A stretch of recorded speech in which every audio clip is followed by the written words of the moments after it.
Members of Parliament Portfolio Committee on Trade, Industry and Competition will visit the SA Bureau of Standards Headquarters in Pretoria as part of their oversight work. MPs have raised concerns over claims that the conditions at the Bureau were deteriorating. Minister Parks Towers launched an investigation into corruption and maladministration. For more now on that story, you cross to SABC News reporter Katlego Legodi. Good afternoon, Katlego. Thanks for joining us. A very good afternoon to you, Juliet, and of course to our viewers at home. Tell us a bit about what's happening there. Have there been any developments since you've been there today?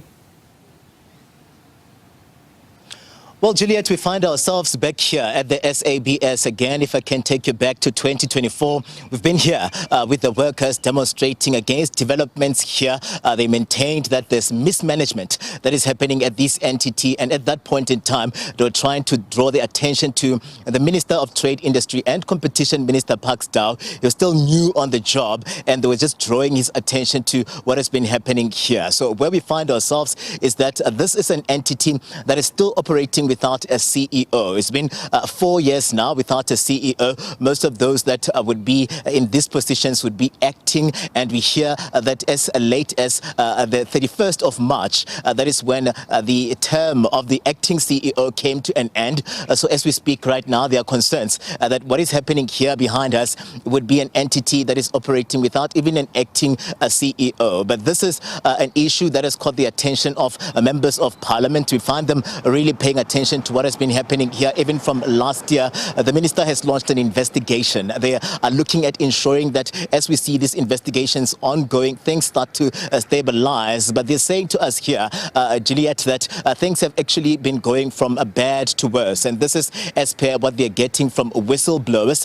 Some of them would be workers that belong to the SABS. Others then would be customers alike, and those that are working with the SABS in terms of quality or compliance and assurance. So today we find members of Parliament just shifting their attention to what is happening here, and we're going to be joined by Toby Chance. He's coming through as a member of the Portfolio Committee, and you are one person that has been getting a lot of these whistles that have been blown here in terms of even evidence that they've sent to you regarding the dilapidating state of affairs where the SABS is concerned. We know that the minister has launched an investigation since, and we see you saying you're coming here today as MPs to really get a sense for yourself in terms of what has been happening, because it doesn't look like things are stabilizing. Welcome to the SABC. Maybe let's just take us through your concerns as members of Parliament and give us a sense of how we find you guys here today. Well, thank you, Katlego. Yes, it's always very disconcerting to see an organisation in the news for all the wrong reasons, and the SABS is in the news for all the wrong reasons.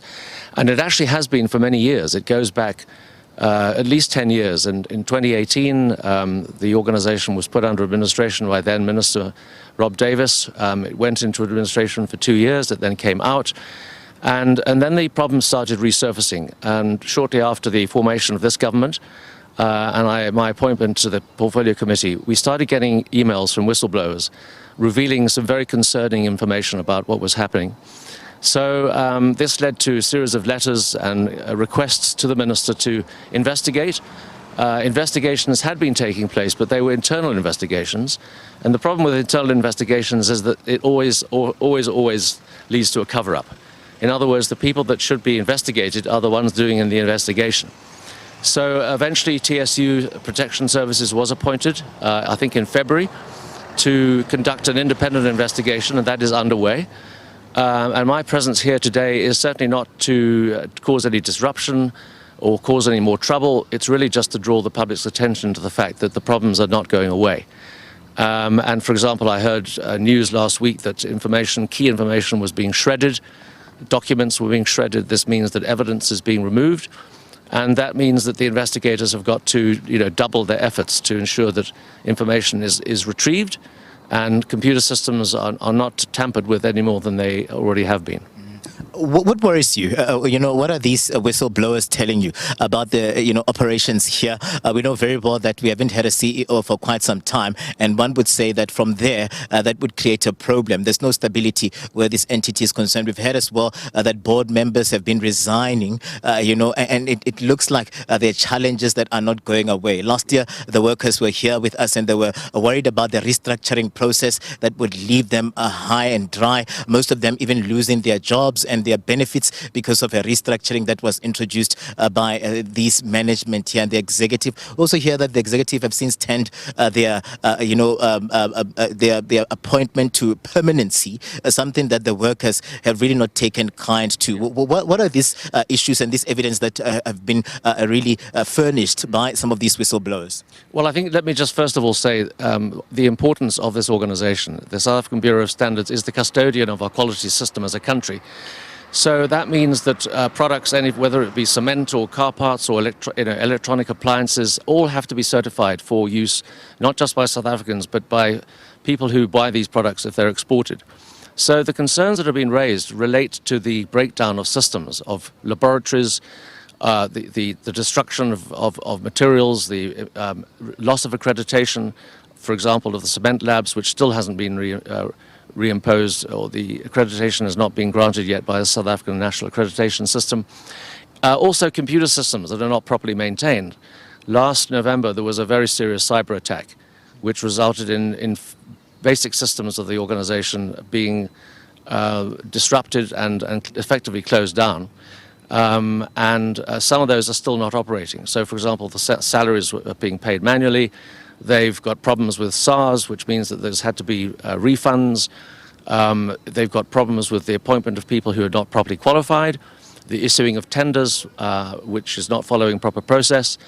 And I think what has emerged really is that there is a small cabal of people at the top of the organization that have not had the interests of the organization at their heart. It's really been a matter of self-enrichment in some instances, but also just putting their friends and family into positions that they are not qualified to do. Toby, I have to let you go so you can go inside and just do this inspection, but also what would be your expectations? What are you expecting to get out of this process? Because we know, for instance, there's an investigation by TSU, a forensic investigation commissioned by the minister that would wrap up its work by the 31st of May. And we saw also a letter from the minister just asking that you allow for that process to take place, but we still find you guys here today. What would be your expectations? I'm not going to be going into the premises. I don't want to disrupt what is already happening in terms of the investigation. My purpose of being here today is to just alert the public to the fact that this is going on, and to urge TSU investigations to speed up their report, because we can't be in a situation where we have an organization falling apart before our very eyes. The minister also has to appoint people to permanent positions, and it seems to me that there isn't anybody currently in the organization that fills that requirement. So also the board has to be reconstituted and a permanent chair appointed. So the governance issues remain. My purpose here is to just put pressure on them to make sure that those changes happen soon. Toby Chance, thank you very much for giving us your time. Is coming through as a member of Parliament, but also a member of the Portfolio Committee where trade, industry and competition is concerned. And you know very well that this would come through as we see this forensic investigation continuing by the ministry, TSU continuing, and we're seeing them saying that they're applying pressure here. We'll be speaking to the workers and just get a sense of what they've been expecting and how things have been faring here as we go into the afternoon. Juliet? Thanks very much, Katlego. Keep us updated on that story.